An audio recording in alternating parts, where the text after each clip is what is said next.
And the main topic we're going to talk about today is kind of U.S. soccer, USMNT. We got, less than a year already until the 2026 World Cup. And I know a lot of American fans, including me, were initially excited when we heard the news years ago that the U.S. was hosting its first World Cup since 1994.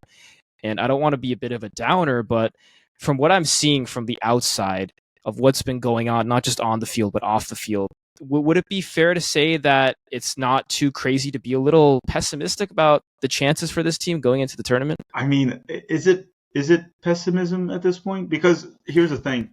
The way I see at least optimism, or at least delusional optimism or delusional pessimism is, let's say we were doing okay, right? Not great, not bad, just kind of like there. I mean, I guess 2022 World Cup leading in with Berhalter, we were below high expectations that we had, but we were like doing okay, right? We would win the trophies in CONCACAF, we qualified to the World, so it was okay. And then in the World Cup, we did okay. We got our other group and we lost to the Dutch. But right now, if you are realistic about how things are going with the U.S., it's more towards the negative. I mean, we got grouped at home in the Copa America, which is it's not an easy tournament, but it's easier than the World Cup. And we got grouped. And let's be real, we had a group with Bolivia and Panama. These are not known as powerhouses, right? These are teams that, if they go to the World Cup, which they don't go very often. I think, has Bolivia ever gone? I think maybe Bolivia once. went 94. Yeah, so they're not going back this time. If you put those teams in any World Cup group, you're going to say, oh, they're not getting out. But guess what? We're the ones that didn't get out. Of course, we also had Uruguay, but two teams advanced, so I'm just ignoring Uruguay here for a second. Nations League, we made it to the semifinals, which in CONCACAF, it's not really an accomplishment. It's just kind of like you have to be there.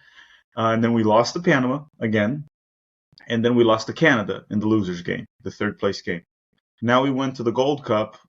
The Gold Cup is the least of my concerns because we did bring a mix of like a B, C team, and we made it to the final. Panama and Canada flopped, and then we lost to Mexico, kind of like as expected. So I'd say this is the least of the concerns.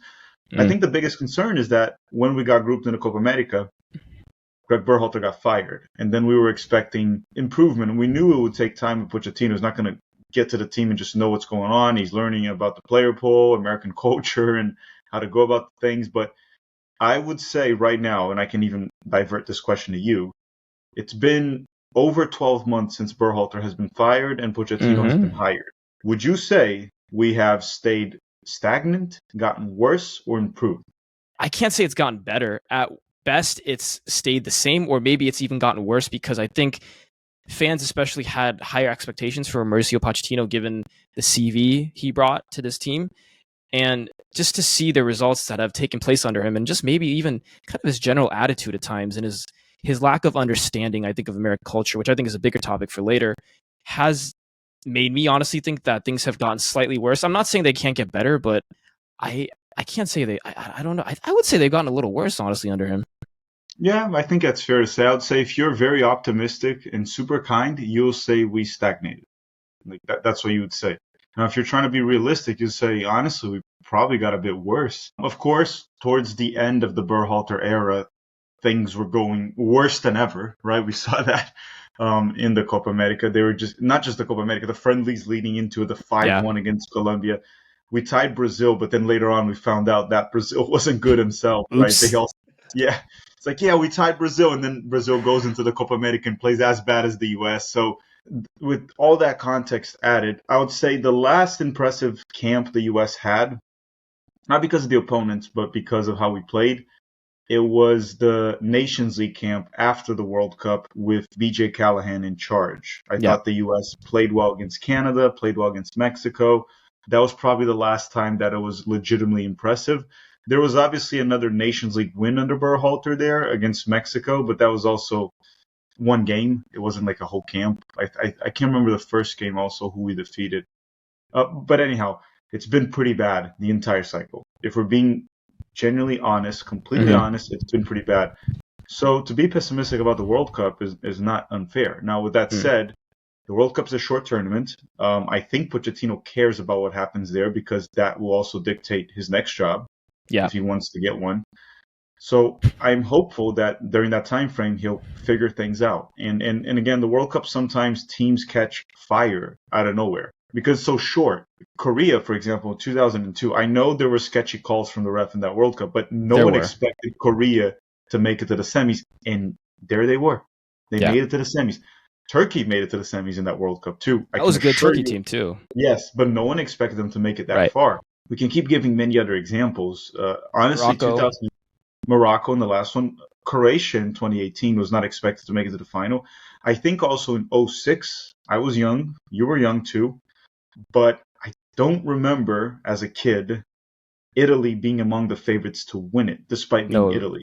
that was right before after they had a huge scandal in Italian football, and a lot of people Yeah, got banned. Yeah. yeah, I don't think Italy was like, let's say, top five favorites. They're always, when Italy comes into a tournament, you respect them, right? Yeah. Even though they haven't been in a World Cup for quite some time, but Yeah. they weren't that. So it's a No. short Yeah. tournament and things can happen. So with that said, I wouldn't count the U.S. out of maybe making to quarterfinals, round 16, but just right now with the data we have, me and you, it's not looking good. And I think, to be fair, a lot of times Pochettino hasn't always had a full strength squad with, timing of the calendar, lots of injuries, guys needing rest. But when I do look at kind of the guys who have played recently for this national team, I think there are problems all over the pitch, namely in goal. I think Matt Turner hasn't really been able to sustain what he had prior to the World Cup in Qatar. I think the center back position, besides Chris Richards, there are questions about who's going to be his partner. Obviously, you have Pulisic up front. In the midfield, you got Tyler Adams, but then the question of who's going to be the number 10 or who's going to play a little more advanced. The striker position, I think, has always been a bit of a question mark. There's lots of candidates, I think, but one guy that I think really you would say, oh, that guy should start, besides maybe somebody like Balogun or Pepe. So I'm just curious. Tact, from what I look at it, I think that American soccer has definitely gotten better. It'd be crazy for me to say these players aren't good. They are. A lot of them are playing in Europe. That means something. However, I think there's a difference between playing in Europe, but also thriving in Europe and playing well and making a long-term impact at a big-time club. So what would you say to those people who look at this U.S. team and say it's all media marketing hype, and those who say, well, wait a minute, these are good players. They just need a chance to shine on a more consistent basis? I mean, let's go through the names. The goalkeeper, there's nothing to add there. It hasn't been good. Matt Turner's back in MLS. But Chris Richards, he's a starter for Crystal Palace. That is not a bad team in the Premier League. They're not like Champions League side, but they're mid-table. They're stable. They're not a yo-yo club. They're the current champions of the FA Cup. They just beat Liverpool in the Community Shield, and he's a starter for them. So there you go. If he wasn't good enough, they have the money to sign someone better. So Chris Richards, there's one. Tyler Adams is a starter for Bournemouth, also a good Premier League side. There you go, another one. And this is not me going through Badge FC, because we will say, oh, you just rate the player based on what he plays. No. We still watch them, but where he plays matters, because, I mean, the scouts of that club and the coach, they judge them to be useful to them, right? They're not playing him just for marketing. Christian Pulisic, let's talk about performance. He's been, I would say, among the top three best performers for Milan for 2 straight seasons. Yeah. Right? Like maybe last year only Reinders was better than Pulisic. Maybe. No one else. Christian Pulisic right there. Balogun had a good season in France. He's been struggling. Ricardo Pepi, when given minutes in the Eredivisie, which he might this year, scoring a lot of goals. Sargent, a guy that has stank it up for the national team, scores goals for fun in the EFL Championship, which is not a top league. It's not a bad league, right? Trying to think about Johnny Cardoso right now, struggles with the national team. The guy's a starter for Atletico Madrid right now. Weston McKennie, everyone writes him off, and then he goes there and plays for Juventus as their captain and starting. That's got to mean something, right? Like, sure, there's a lot of question marks about Weston's commitment, but the guy's been a starter for Juventus for so long. Dest, probably the best or one of the best fullbacks in the Dutch league for PSV. Anthony Robinson, one of the most consistent left backs in the Premier League. Is he a top 3 left back like some USMNT fans claim? No, absolutely not. But he's an extremely consistent fullback and good at the Premier League level. So the team is definitely good enough to accomplish what we want, which, again, is it too much to ask for these players we named to beat Panama? We're not saying to beat Argentina, right? We're not saying beat Argentina, beat Bolivia, Panama. Can we beat those first? Canada, Mexico? We're not saying to go beat Germany, Spain. That is very unlikely with the players we have. It's not impossible. I mean, we saw it in 09, okay, USMNT side that was more of like fight, hustle, that dog in them, and they beat Spain, Yeah. a better Spain than now. I don't think they're overrated by that Mm. sense. The only question is like who you ask, right? Because there will be some delusional fans, like I mainly said, like they think Anthony Robinson is the best or the second best left back in the Premier League, which he's not. Or we'll say that Christian Pulisic is a world-class player. I don't think he is. I think he's an elite player, fantastic player, but I think world-class is when we put a player like Mo Salah, we put a player like Vinicius, Mbappe, right? I'm not even putting Messi and Ronaldo. That's like almost like a whole new category. But I can't place Pulisic in the same category as those. There's a lot of good players that I can place Pulisic in the same category. Oh, forgot even one. Malik Tillman was one of the best players in the Eredivisie. Yeah. Club record fee with Leverkusen. Club Former record Bayern player. Former Bayern exactly. guy. So we'll watch him and see how he does in the Bundesliga. But again, like the quality is there. No, I agree with you. The quality's there. And I think in terms of kind of the top level talent, this is the best amount of talent that the US has had in ever, I think. And I think the only problem is that, you know, people always like to compare, you know, these different generations. I believe that, you know, the best finish the US really ever had at a World Cup in the modern era was 2002 when they made it to the quarterfinals. Obviously, that team didn't have the top end talent that we see today, but I think they had, you know, what we talk about, the classic American grit, that structure, the fighting for the badge. And when I look at this current generation, I see the talent. It's all there. I see the ability on the ball, which former U.S. generations didn't have. But I also think maybe there is lack of fight and spirit in some of these guys compared to the older generation that they will, I think, have to cultivate before the 2026 World Cup. And I just wonder if Pochettino has enough time to do that because, you know, we're looking at the next round of fixtures. Basically, I believe the next window of friendlies for the U.S. is going to be in September. Now, there's two important games coming up. One, you got a game coming up against South Korea. I think that's going to be over in New Jersey. And then you also have to play the Japanese in Ohio. Just looking forward to these two matches. Realistically speaking, I think that you can probably beat us, especially because you'll be playing at home in Jersey. Although I wouldn't be surprised if that game ends up in a tie. But I'm really looking at the Japan game because that's one team where I think that, you know, not a traditional football power, develop their players the right way, have a system in place that works. And I'm really curious to see how the U.S. does against Japan because I think that'll be a really big litmus test for this team. Just curious, your thoughts going into these two friendlies and what you expect from the U.S. going into these two matches. I think these are two good opponents. I think these are good. These are opponents that are better than pretty much anything you'll see in CONCACAF outside of maybe Mexico will be on par with South Korea based on what you're saying. But then Japan should be better than any opponent in CONCACAF. And the United States needs to start testing themselves against these better teams because that's what's going to happen in the World Cup. So I think those are good opponents. With that said, playing at home for the U.S. hasn't really mattered too much lately, right? Because we always play we play in the U.S. with an away fan crowd every time. Yeah. They're mostly, to be fair, because you'll get this confused. For example, let's say Korea packs the game, right? They're mostly Americans, but they are Korean fans. That's what I want to make clear. There's a lot of Koreans in Jersey, bro, a lot. But that's the thing that I keep reminding people. They're American, but they go for the Korean national team or the Mexican national team. Yep. So that's a big thing that the U.S. men's national team has to try to do is eventually win over these fans. Yeah. Right? Win them over because it's like, and you're not going to win them over by getting spanked at home by Korea or getting spanked at home by Japan.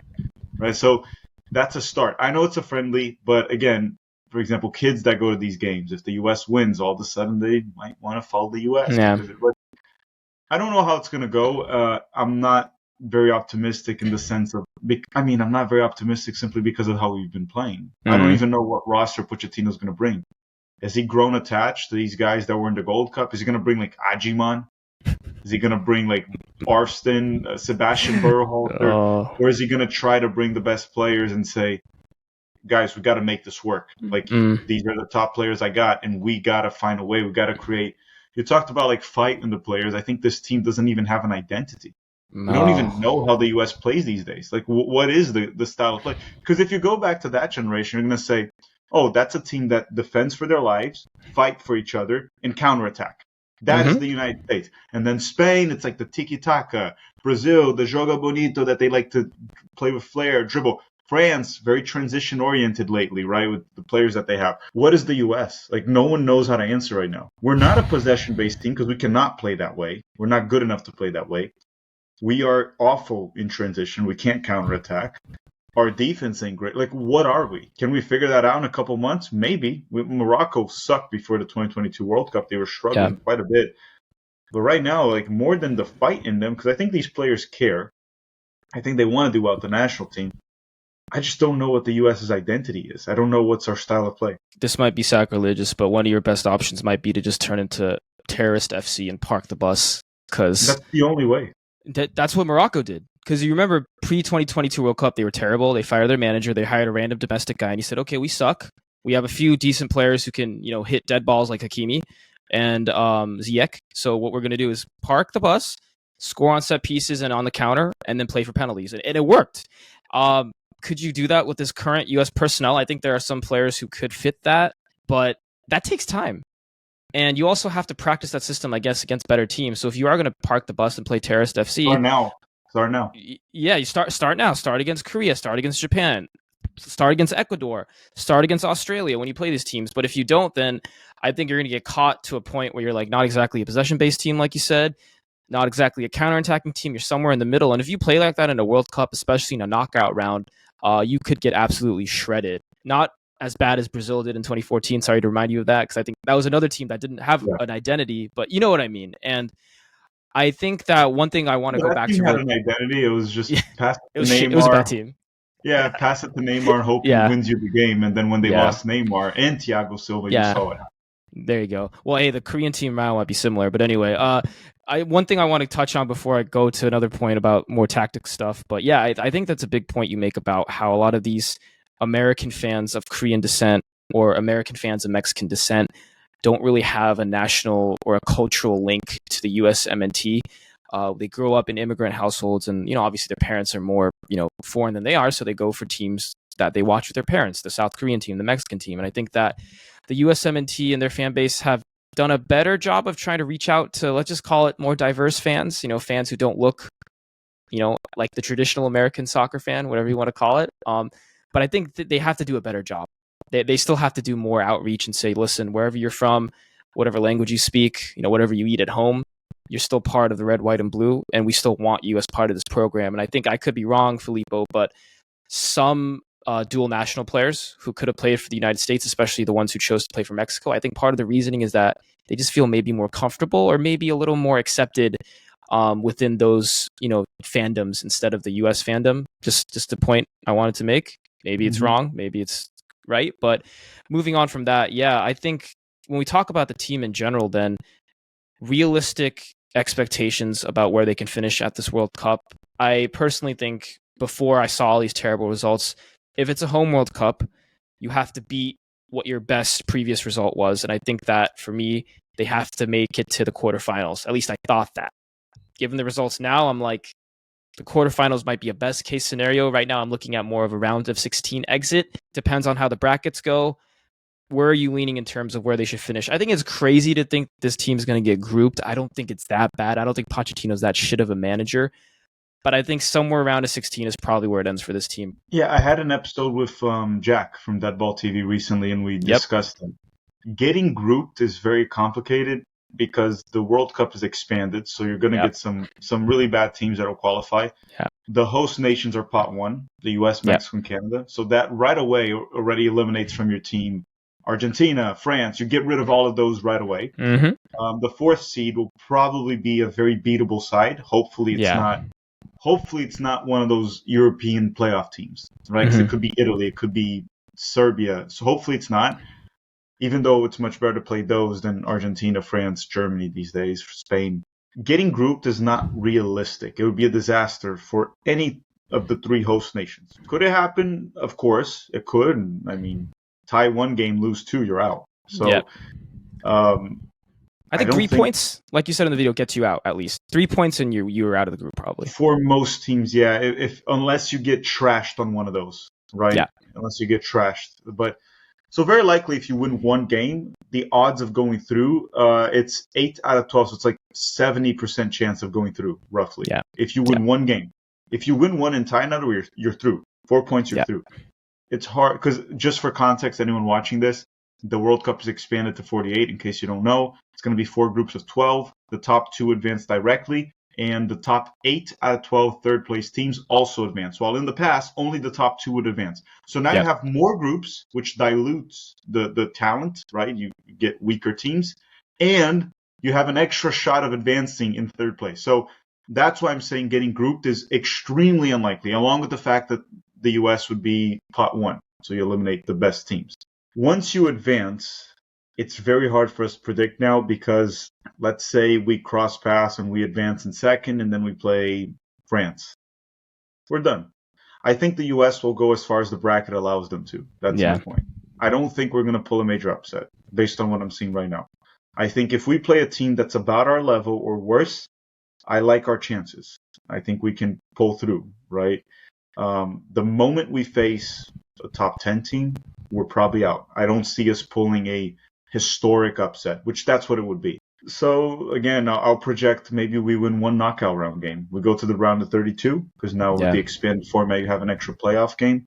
And then round of 16 is probably where you would have to face a Netherlands, Croatia.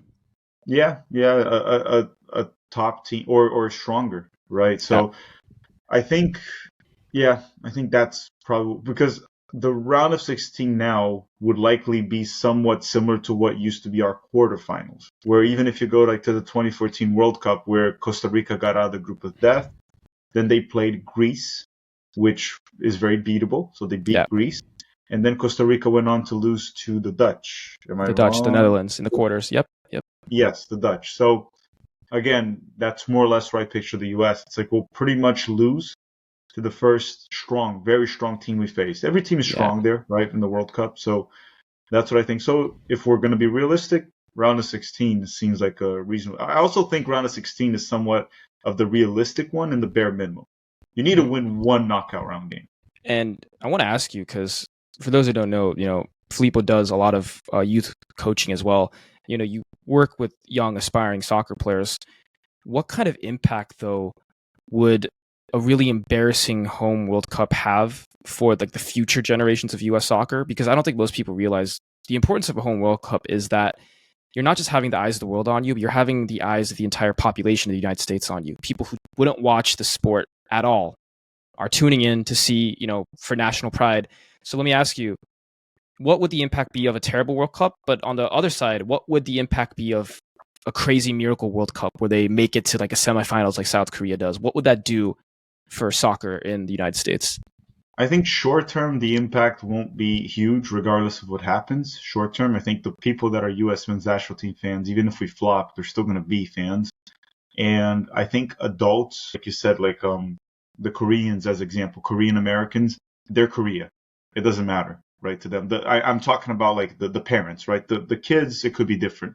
But the parents, like they're Korea. Like if Korea flops, they're with Korea. They don't care how the U.S. does. Maybe they'll follow a bit more if the U.S. does well. But I can speak like on behalf of my dad, for example. He's Brazilian, 50 years in Brazil. He watches the U.S. men's national team, and he hopes they do well. He knows the players. He's watched them. But even if the U.S. does super well, I can't see him becoming like a USMNT diehard. He's a fan. Cultural Brazilian man. Yeah, it's culturally. Definitely, no doubt, his second team, where he's like, I want them to do well, but I don't think he'll change regardless of how the U.S. does. What I think could happen is let's talk about the Koreans again. If you're a Korean living in the U.S. and your child was born here, grew up here in the United States, and the U.S. men's national team goes on a crazy deep run with some iconic moments, Christian Pulisic scoring a goal like Lyndon Donovan against Algeria. As a kid, that sometimes stays with you. Yeah. And then it could convert them. Over the long run, you'll see the effects of that. So I coach a lot of kids, and I've coached hundreds of kids here over the past like 7 years or so in Florida specifically. They mostly, and it's funny, they mostly wear Neymar jerseys, Mbappe, Neymar, Messi, Cristiano Ronaldo. And then you're going to say, well, the ones wearing Neymar are probably Brazilian, and the ones wearing Mbappe, they're not. Like it's a kid that's American as it gets, and he's wearing a Neymar jersey. And then you say, oh, the Mbappe one must be a PSG fan or France. Like No, it's like it's a kid maybe that is a son of an immigrant from like Haiti, and then he's like an Mbappe fan. It's like, why is he not a Pulisic fan? And I get it, Mbappe here, Pulisic there. I get that.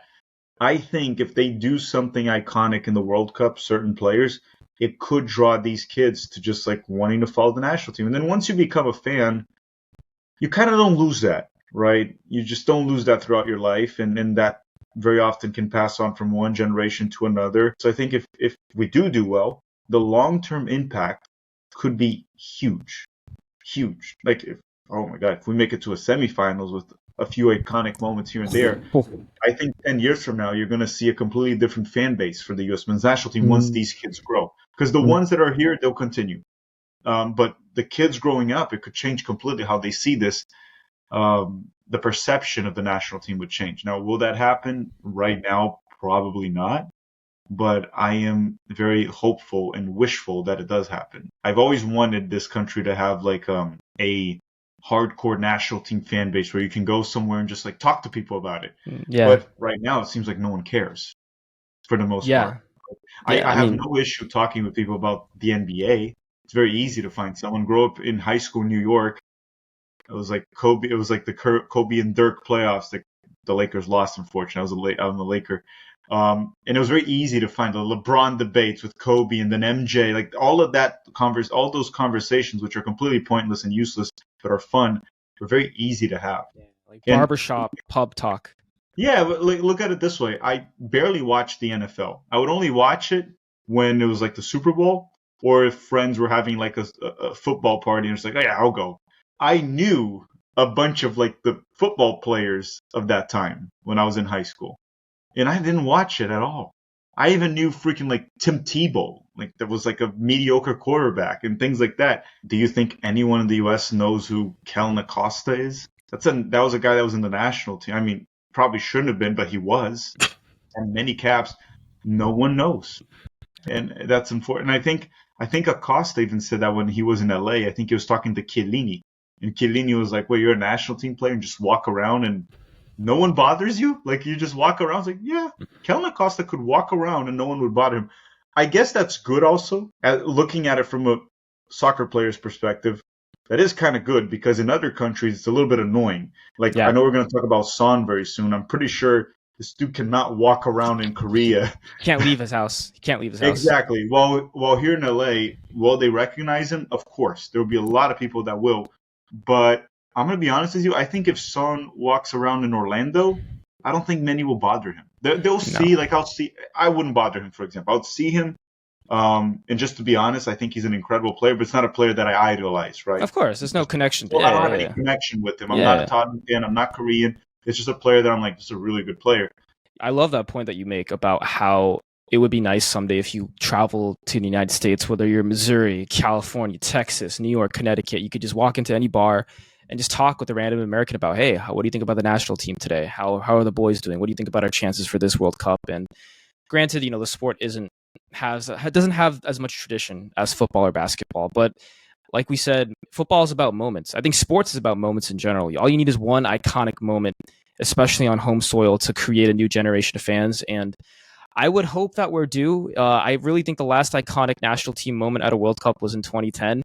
I remember what I was doing for that Landon Donovan goal. I was the last day of 8th grade, and it was basically the end of the school year, and all our teachers had given up on teaching us and just turned on the World Cup because it was the biggest thing on TV. Sitting in my band room, watching the Algeria game, all of us sweating our asses off because this team just can't score. Last second, Landon Donovan comes running into the box, puts that goal in. The entire school, you can hear the first to third floor yelling, screaming, going crazy. Just one of those things you don't forget where you are, And I think that's 15 years ago now. God, I'm getting old, but I think hopefully this team is due, even though obviously on the field it looks bad right now. So I really do think no matter, where they finish, whether it's a quarterfinal or round of 16, I hope that they give us at least one or two iconic moments where the country can band together. Maybe you could say that 2014 goal against Ghana with John Brooks' header is cool, but I think also Tim Howard. Unfortunately, we lost that game, but just Tim Howard's performance versus Belgium was pretty iconic. For sure. Yeah. But even that's Unfortunately, we what lost. a decade ago. That's a decade ago, right? And that's Yeah. basically another generation, a previous generation. So I think especially with social media now, even back in 2014, it wasn't as big as it is now. If you do well, you're gonna go viral everywhere. TikTok, Instagram, whatever. So I just hope these players, if they're watching, is that they really understand the opportunity that they have. The way you draw fans in, it's less about the team being consistently good. Like if the US had a team just like Switzerland, for example, that is always good, but never great, and never has like any iconic player or anything like that, they're just good. I don't think we would grow much. What the US needs to grow, one is iconic moments, like big accomplishments in the World Cup. And the other one is they were clowning Tom Brady the other day for his take of like, we need a Lamine Yamal or young Messi. I don't think people were understanding what he was trying to say. He didn't really mean like the team being good. What he probably meant, and again, I don't know Tom Brady personally, so maybe he did mean what people were clowning him. But I think what he was trying to say is that US needs that one player. The team could suck ass. It could be a terrible team. They need that one player that's just so freaking good that Americans that don't even like soccer are proud of having him. So they'll even watch a game in Europe. So like we have an American son. Yes, exactly. That they're just so proud of that. They're just like, this guy is like not Pulisic, like a guy that's like legitimately like killing it in Europe, a guy that the Europeans are bowing down to. Is like, holy crap, this is such a good player, winning a Champions League. And they're gonna say, oh, Pulisic won the Champions League, but I'm just saying like a Lamine Yamal, like a Messi. I think that's what Tom Brady meant. He's not stupid. He's not saying, if we had the best players in the world and won, everyone would care. No, I think he was saying was, regardless of how the national team does, if you have that one guy that Americans can be proud of, which we do not have that, and we have never had that, that would be a game changer for fans, because then you would have the kids wearing that player's jersey. And then when the U.S. men's national team plays, even if the whole team sucks, all these kids are telling daddy, mommy, I want to go watch that player. I want to watch that player because he is killing it for Liverpool or for Man City or for Bayern or whatever. That is what I think Tom Brady meant, and he was right. Now, did he actually mean that? I don't know. But that's what I got out of it. That's why I didn't clown him and I didn't really comment on it, because I think people were misreading, maybe on purpose, of what he meant. He's not a stupid guy. So it's like, there's no way he's this dumb. Not just a player, somebody who's so good that they turn into a cultural symbol where people can go around and say, hey, I'm an American and he's one of us and he makes us proud. And you're right. I love Christian Pulisic and what he's done. He's not ever been a top 3, top 5 player in the Prem. Son won a Golden Boot that one year with Mo Salah. I know this. Some people might take this the wrong way, but it also has to be an American developed here. Yeah. Not like recruiting a dual national. You know why? Because I think the country needs to identify. It could be a son of immigrants. That doesn't really matter. But it has to be an American that grew up here, where the Americans, yes, that can actually identify. It can't be an American player like Musa or Balogun, for example, that will come in to do an interview and have a British accent. It has to be a guy that, culturally speaking, the Americans look at him and it's like, he's one of us. Like I can be that. Like he grew up here just like me, and he became a global phenomenon. Like everyone, because it can't just be someone, this random kid that was born in the US, grew up, I don't know, in Argentina or Brazil, and he's like freaking Messi, and then we just recruit him somehow. No, it has to be someone that comes out from the United States. Like I said, it doesn't matter if they're son of an Argentine or Brazilian, that doesn't matter, but they have to grow up here so the Americans can look at that guy and say, literally, I could be that, like, or my son can be that, or the kids like can look up to him and actually see that. Will that happen? I think one day it will. We're big enough of a country. We are good with sports, generally speaking, and I think eventually it'll happen. And keep in mind, like these players that we're talking about, Lamine Yamal, Messi, it's not like the best countries in the world in soccer are also developing these guys like this, right? Brazil, in my opinion, for example, hasn't developed a player at that level since like Neymar. Mm-hmm. I don't think Brazil has had a player at that level since Neymar. Vinicius is not that. They're all good players, very good players. But like these generational talents that Tom Brady was speaking about, he was speaking about Lamine Yamal, Messi, besides Neymar, and then obviously you can go back and get the Ronaldinho, Ronaldo, those guys. But let's go Neymar, which is like 2008, 2009 was when he started to break through for Santos. 2009, actually. Brazil hasn't produced a single one, and it's been, 16 years, 17 years. So it's not easy. And even Argentina, they just had Messi. Good luck getting the next one, right? And then Spain now, Lamine Yamal Spain's had world-class best players in the position, like midfielders like Xavi, Iniesta. Lamine Yamal is the first one that is like that, like a player that you're looking at. It's like the flair, the Ballon d'Or candidate.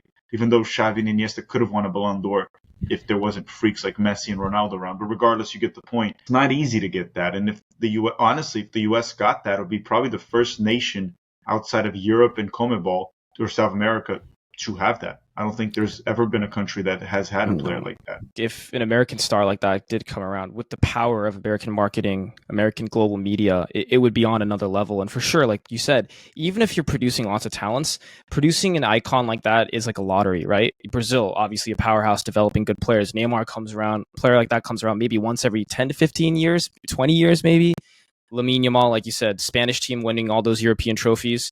Again, they had good players. They didn't have the best player in the world potentially right at this point. So it's just a matter of doing things right and then getting lucky eventually.